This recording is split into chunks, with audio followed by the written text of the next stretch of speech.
Shalom, Bapak Ibu Saudara yang dikasihi Tuhan.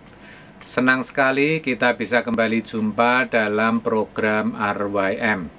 Kita akan dengarkan satu pujian terlebih dahulu, Saudara. Mari kita pujikan pujian ini.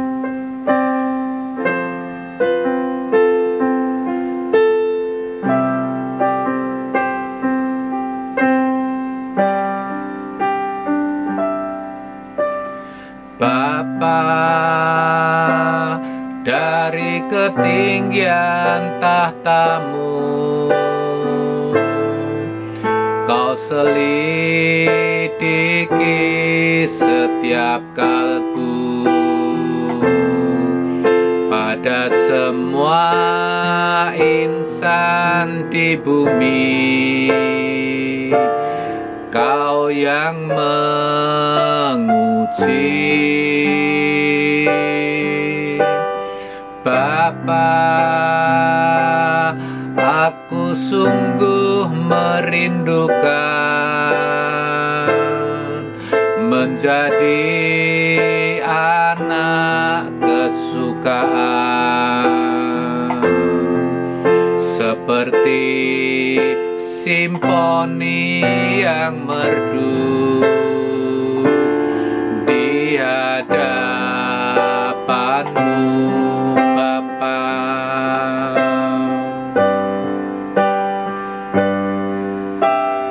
Bapa, dari ketinggian tahtamu, Kau selidiki setiap kalbu. Pada semua insan di bumi, Kau yang menguji.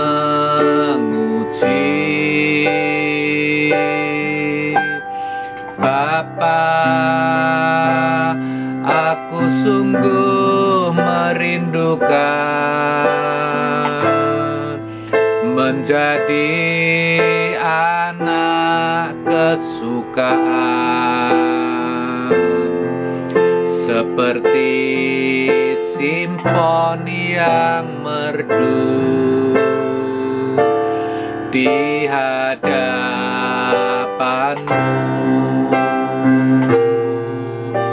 Kiranya Engkau temukan di mata-Mu aku berkenan di antara manusia. Itulah kehormatanku terindah dalam hidupku, kebahagiaan di hadirat-Mu.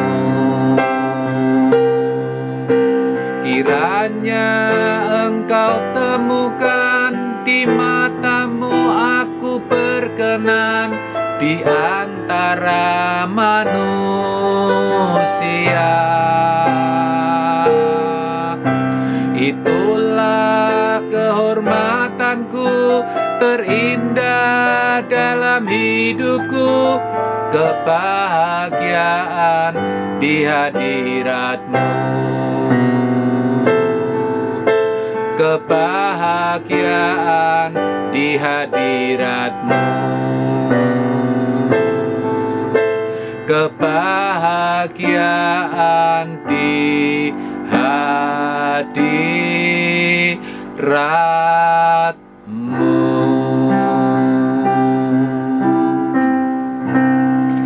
Mari kita berdoa. Bapa, kami sungguh mengucap syukur oleh kemurahan-Mu, kami boleh kembali ada bersama dalam program RYM. Kami rindu belajar firman-Mu yang murni ya Bapak. Berbicaralah melalui anak-Mu ini, ajarlah kami semua untuk mengerti akan firman-Mu, sehingga hidup kami boleh diubahkan.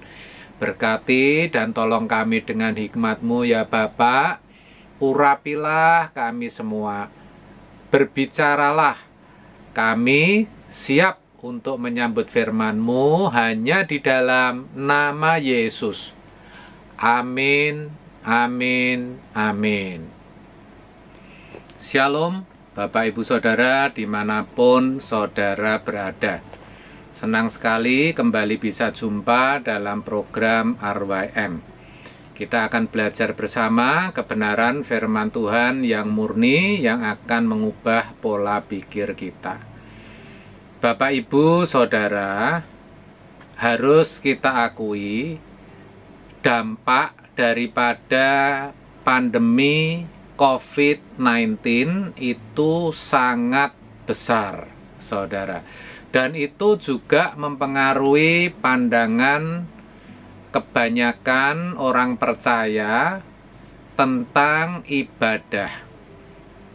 Juga cara atau pola beribadah kebanyakan kita juga mengalami perubahan, Saudara. Nah, sekarang suasana sudah mulai berubah, di mana kalau sewaktu pandemi masih marak, ya ada sebagian orang yang berpandangan ya tidak ibadah, tidak apa-apa, ya. Ada juga mereka yang mengikuti ibadah secara daring atau online, sehingga ya mereka tidak perlu datang ke gereja, Saudara. Tetapi sekarang ya, ibadah sudah dimulai lagi. Hampir semua gereja sudah mengadakan ibadah. Tetapi harus diakui secara jujur, kalau masih banyak orang Kristen yang belum kembali beribadah ke gereja. Ya, mereka berpikir mereka bisa melakukan ibadahnya sendiri di rumah melalui live streaming atau online. Bahkan dengan begitu, ya mereka bisa memilih ya khotbah-khotbah yang disampaikan oleh hamba-hamba Tuhan tertentu yang cocok dengan hati mereka. Nah, yang jadi persoalan, apakah cara-cara yang demikian, artinya cara-cara ibadah yang berkenan kepada Tuhan atau tidak? Itulah sebabnya saya merasa perlu menyampaikan ya konsep ibadah yang berkenan kepada Tuhan, terkhusus bagi kita semua yang menjadi ya orang-orang percaya di zaman perjanjian baru ini. Artinya, apakah dengan mengikuti ibadah secara live streaming, secara online, itu sudah merupakan ibadah yang berkenan kepada Tuhan, yang bisa diterima Tuhan, atau belum? Ya, Saudara. Nah, untuk itulah kita perlu memeriksa apa yang tertulis di dalam Yohanes 4 ayat 23 sampai 24, di mana waktu itu Tuhan Yesus sendiri yang sedang berbincang-bincang kepada perempuan Samaria terkait dengan ibadah. Dikatakan demikian, tetapi saatnya akan datang dan sudah tiba sekarang bahwa penyembah-penyembah benar akan menyembah Bapa dalam roh dan kebenaran. Sebab Bapa menghendaki penyembah-penyembah demikian. Allah itu roh, dan barang siapa menyembah Dia harus menyembahnya dalam roh dan kebenaran. Jadi, Saudara, ibadah atau penyembahan yang berkenan sejatinya sudah dimulai sejak Tuhan Yesus bercakap-cakap dengan perempuan Samaria itu. Tuhan Yesus secara tidak langsung menyampaikan bahwa ibadah yang berkenan ya itu bukan di Yerusalem atau di Gunung Gerizim seperti lazimnya yang mereka lakukan. Tetapi ya dikatakan penyembah-penyembah yang benar akan menyembah Bapa di dalam roh dan kebenaran. Karena Allah itu roh, dikatakan demikian, saudara. Itu artinya ibadah yang dikehendaki, yang berkenan kepada Allah, itu tidak lagi seperti ibadah-ibadah yang dilakukan umat perjanjian lama, yang mana sering diidentikan dengan ibadah yang simbolik, ibadah yang ritualistik, dan ibadah yang jasmaniah, di mana semua harus melambangkan, merupakan lambang-lambang atau simbol-simbol. Ya, saudara, harus mengikuti tata cara, urutan-urutan atau liturgi tertentu, dan harus jasmaniah secara fisik. Harus ada fisiknya, harus ada gedung gerejanya, saudara. Bukan seperti itu. Tetapi ibadah yang berkenan, yang Allah kehendaki adalah di dalam roh dan kebenaran, saudara. Kalau berbicara di dalam roh, maka sejatinya ibadah kita kepada Tuhan, ya, ketika kita berbakti kepada Tuhan, itu harus terjalin satu koneksi atau hubungan antara roh kita dengan roh daripada Allah, saudara. Itu yang harus kita perhatikan terlebih dahulu. Nah, terkait akan hal itu, Rasul Paulus menuliskan nasihatnya di mana ditujukan kepada jemaat di Roma, yang mana dituliskan di dalam Roma 12 ayat 1, demikian. Karena itu saudara-saudara, demi kemurahan Allah, aku menasehatkan kamu supaya kamu mempersembahkan tubuhmu sebagai persembahan yang hidup, yang kudus, dan yang berkenan kepada Allah. Itu adalah ibadahmu yang sejati. Dikatakan bahwa ibadah yang sejati sama artinya ibadah yang berkenan, ibadah yang bisa diterima Allah, yaitu ketika seseorang mempersembahkan tubuhnya. Itu artinya seseorang harus mempersembahkan seluruh atau segenap hidupnya. Hidup seseorang itulah ibadahnya. Bagaimana ia hidup keseharian. Ingat, karena tadi ibadah yang disampaikan Tuhan Yesus dalam roh dan kebenaran. Artinya setiap saat, setiap waktu roh kita ini harus dalam keadaan berbakti kepada Allah. Roh kita itu harus dalam penyembahan kepada Dia, saudara. Itulah sebabnya Rasul Paulus mengatakan harus mempersembahkan tubuh. Ya. Tubuh berbicara tentang kehidupan, peragaan hidup kita sehari-hari sebagai orang percaya. Itulah sejatinya ibadah yang berkenan. Kata ibadah sendiri di dalam Roma 12 ayat 1, itu dalam teks aslinya dipakai kata latreia, yang berasal dari kata latreuo. Dan itu sejajar dengan bahasa Ibrani avodah, saudara, yang mana memiliki 3 pengertian. Selain berbakti kepada Allah atau beribadah kepadanya, juga berarti melayani. Ya, melayani apa? Melayani pikiran dan perasaan Allah. Jadi setiap hari, setiap waktu, apapun yang kita kerjakan di dalam hidup ini harus bisa menyukakan hati Tuhan. Nah, bagaimana dengan saudara? Apakah hidup saudara arahkan, saudara tujukan agar bisa menyenangkan, memuaskan hati saudara, atau menyenangkan hati Tuhan? Itu pertanyaannya, saudara. Lalu makna latreia yang ketiga adalah menyembah. Ya, di mana di dalam Yohanes 4 ayat 23 sampai 24 tadi dipakai kata proskuneo, yang artinya memberi nilai tinggi kepada Allah.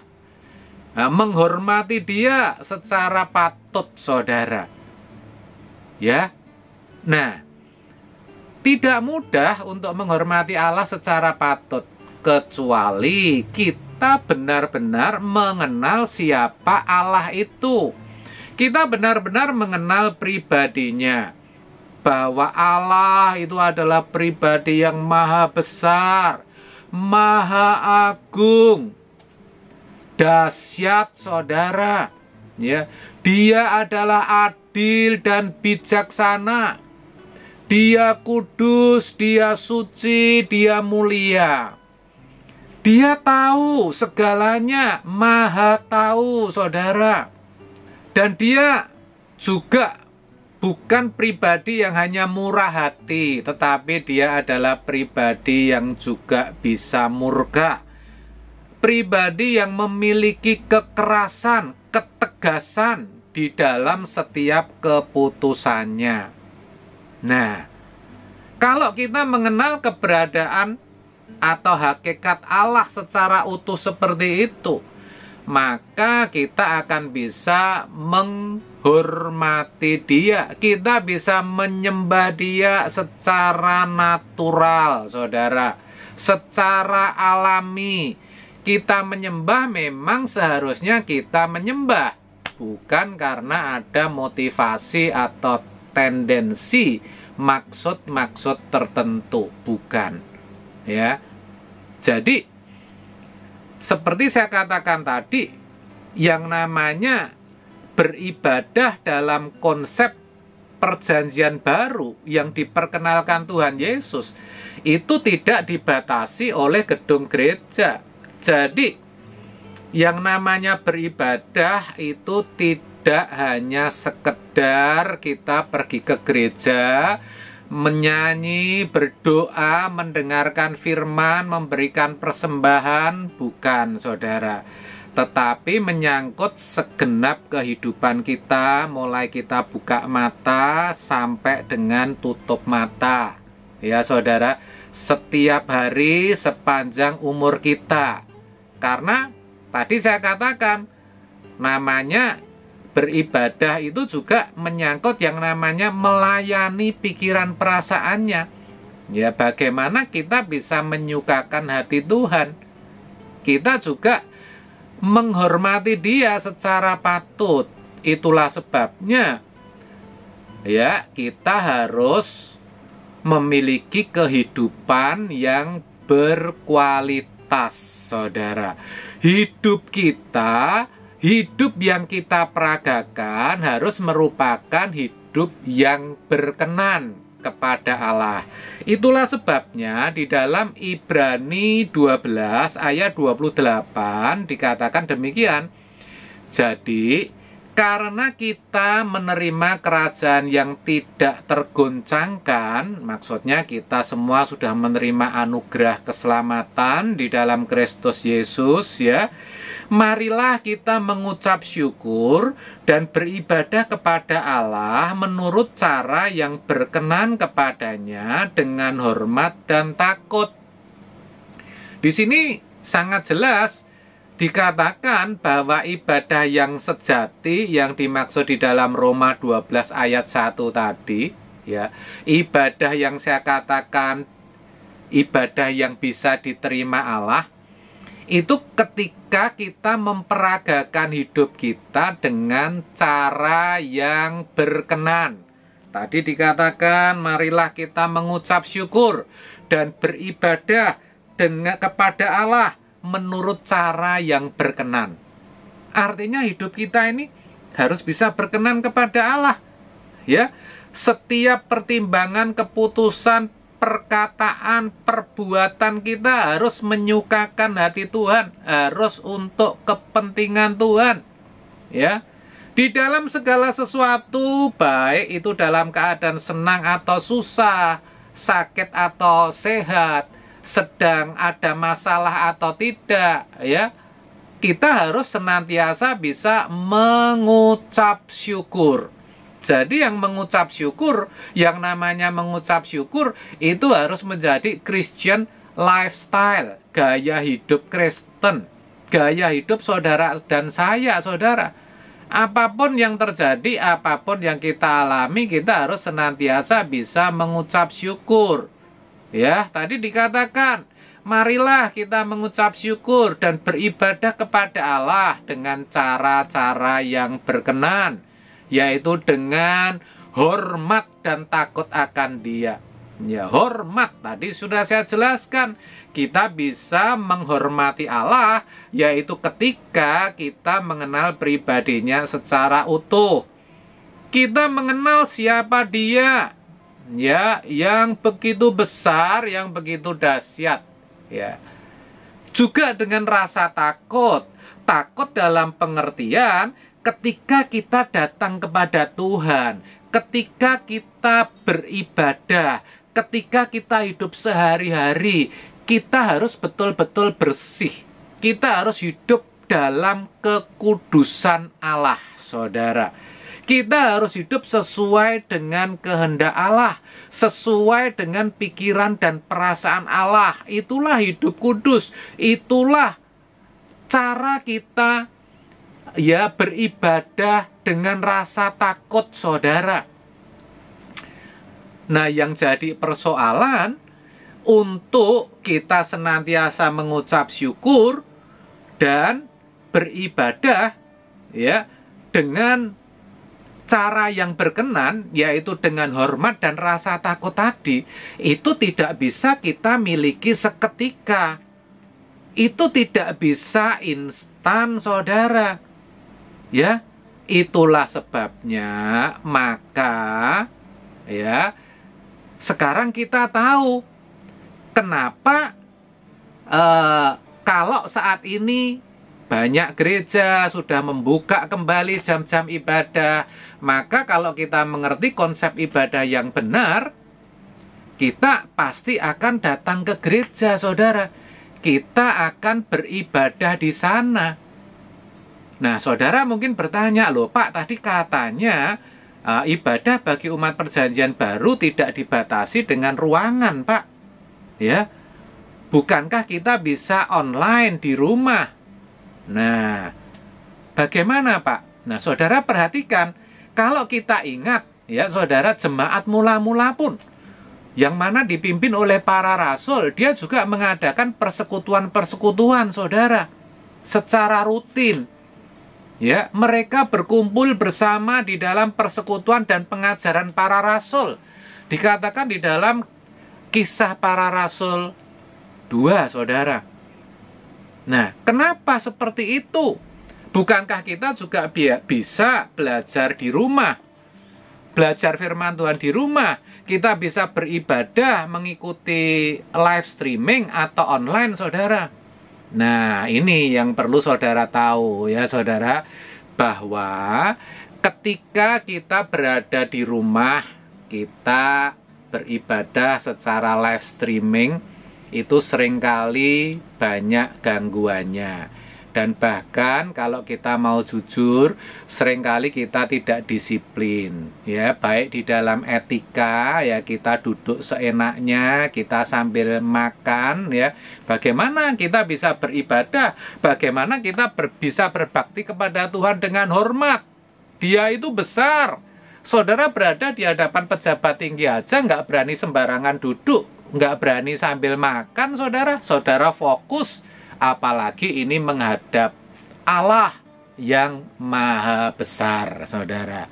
Ya, selain itu, nah, saudara harus juga sadari bahwa, ya, ketika saudara berada di rumah, beribadah di rumah, saudara itu tidak memiliki pembimbing. Ingat, ketika jemaat mula-mula mengadakan persekutuan, mereka bertekun dalam pengajaran para rasul. Artinya di sana ada para rasul yang mengajar. Karena Tuhan memang menghendaki demikian, saudara. Tuhan menghendaki sebagai guru agung memiliki wakil-wakil yang ada di bumi sebagai mentor-mentor sementara. Nah, kalau dalam jemaat mula-mula, para rasul menjadi mentor sementara. Sementara kalau di dalam kehidupan saudara dan saya saat ini, maka hamba-hamba Tuhan yang ditunjuk oleh Tuhan untuk melayani Dia, ya, merekalah yang akan menjadi mentor-mentor sementara, yang akan membimbing, mengajar saudara, ya, untuk mengerti kebenaran yang murni, untuk saudara bisa mengerti maksud dan kehendak Tuhan. Nah, selain itu, ini juga tidak kalah penting, saudara, ya. Ketika saudara beribadah di gereja, itu sebetulnya merupakan bentuk latihan. Loh, kok latihan, Pak? Iya, karena tadi saya katakan, untuk beribadah dengan cara yang berkenan, dengan menghormati Tuhan, dengan memiliki kekudusan, itu tidak bisa seketika, tidak bisa instan, saudara. Itulah sebabnya dibutuhkan latihan. Dan tempat latihan yang paling tepat adalah ketika saudara datang beribadah di gereja. Itulah sebabnya di dalam 1 Timotius 4 ayat 7 bagian terakhir dikatakan, latihlah dirimu beribadah. Betul kan, saudara? Jadi kitalah yang harus melatih diri kita sendiri untuk beribadah, ya, untuk bisa menghargai keberadaan Tuhan, untuk bisa menghormati Dia secara patut, untuk bisa menghadap Dia dengan hati yang bersih, dengan pikiran yang bersih, ya, dalam kekudusan, saudara. Itulah sebabnya di dalam Ibrani 10 ayat 25 juga dikatakan, janganlah kamu menjauhkan diri dari persekutuan-persekutuan dan ibadah-ibadah. Dikatakan demikian, saudara. Kenapa? Karena semakin banyak, semakin sering saudara menghadiri persekutuan dan ibadah, semakin banyak saudara berlatih. Berlatih apa? Berlatih untuk beribadah kepada Tuhan dengan cara-cara yang berkenan. Berlatih apa? Berlatih untuk menghadap Tuhan dengan kekudusan dan rasa hormat. Berlatih apa? Berlatih untuk berinteraksi dengan Tuhan secara natural, tanpa ada tendensi atau motivasi atau keinginan apapun. Coba saudara pikirkan. Saat ini kalau saudara ke gereja tujuannya apa? Nah, barangkali ada yang ngomong supaya sakit saya sembuh, Pak. Supaya saya diberkati, Pak. Supaya saya diterima di pekerjaan, Pak. Supaya saya lulus. Lah, bukankah itu motivasi-motivasi, saudara, ya? Bukan tidak boleh, saudara, bukan tidak boleh, tetapi itu sudah tidak natural lagi, karena esensi ibadah tadi sudah saya katakan, kita berbakti, ya, berbakti, melayani pikiran dan perasaannya, kita menghormati Dia secara patut, ya. Ingat, saudara, Allah itu mengerti apa yang saudara butuhkan tanpa saudara meminta. Ketika saudara beribadah dengan cara-cara yang berkenan, percayalah, Tuhan pasti akan memelihara hidup saudara. Saudara nggak perlu khawatir akan itu. Nah, yang jadi persoalan, ya, saudara beribadah dengan cara yang berkenan atau tidak. Nah, disinilah perlunya latihan. Saudara harus berlatih sesering mungkin. Di gereja saudara ada persekutuan atau ibadah apapun, hadir, latih. Dan saudara harus periksa diri, ya, setiap kali ibadah, apakah ada progres, apakah ada kemajuan di dalam saudara beribadah. Begitu. Saudara, yang mana tujuan akhir dari kedatangan kita di gereja, dari kita beribadah di gereja, itu nantinya supaya kita bisa beribadah kepada Allah itu dengan segenap hidup kita. Artinya ketika kita memperagakan hidup sehari-hari, dari pagi sampai kita kembali tidur, setiap hari, setiap saat kita bisa selalu terkoneksi, terhubung dengan Allah. Dan kita selalu bisa mengerti apa yang Allah inginkan. Kita selalu melakukan apa yang menyenangkan hati Tuhan. Itu tujuan akhirnya. Itu nggak bisa mendadak. Itu harus dilatih. Caranya melatih melalui ibadah di gereja. Karena di sana ada gembala-gembala sidang, ada hamba-hamba Tuhan yang akan menjadi tangan panjang Tuhan sebagai mentor saudara. Ya, dengan begitu, ketika saudara datang ke gereja, saudara tidak akan pilih-pilih, tidak akan melihat apakah gereja itu besar, ataukah gereja itu kecil, ataukah gereja itu penuh entertainment atau hiburan atau tidak, ataukah gereja itu bagi-bagi berkat atau tidak. Karena tujuan Anda ke gereja bukan untuk itu. Itulah konsep ibadah yang benar, ya, di mana saudara datang ke gereja semata-mata hanya untuk beribadah, berbakti, melayani, menghormati Allah, titik. Tidak lebih dari itu. Itulah konsep ibadah yang berkenan kepada Allah, yang bisa diterima Allah. Nah, jadi sekarang saudara tahu kan konsep ibadah yang benar. Oleh sebab itu, mari Bapak Ibu Saudara, kalau Bapak Ibu Saudara di dalam beribadah masih salah atau masih bingung, ya, saudara berpikir, boleh nggak aku ibadah live streaming? Oh, tentu boleh, tetapi jangan tinggalkan ibadah offline atau tatap muka, saudara. Saudara harus tetap datang, ya, saudara. Semuanya jadi clear sekarang. Konsep ibadah yang benar, yang berkenan kepada Allah harus kita perjuangkan. Supaya apa? Kita bisa mempersembahkan tubuh ini sebagai persembahan yang hidup, yang kudus, dan yang berkenan kepada Allah.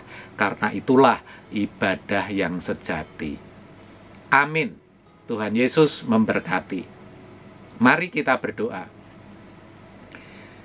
Bapak, kami mengucap syukur Engkau sudah memberi pengertian kepada kami tentang konsep ibadah yang berkenan. Sekarang kami jadi tahu. Ampuni kami kalau kami sering malas dan tidak pergi ke gereja. Kami pikir kami boleh beribadah secara online atau live streaming. Ampuni kami Bapak, kami mau bertobat.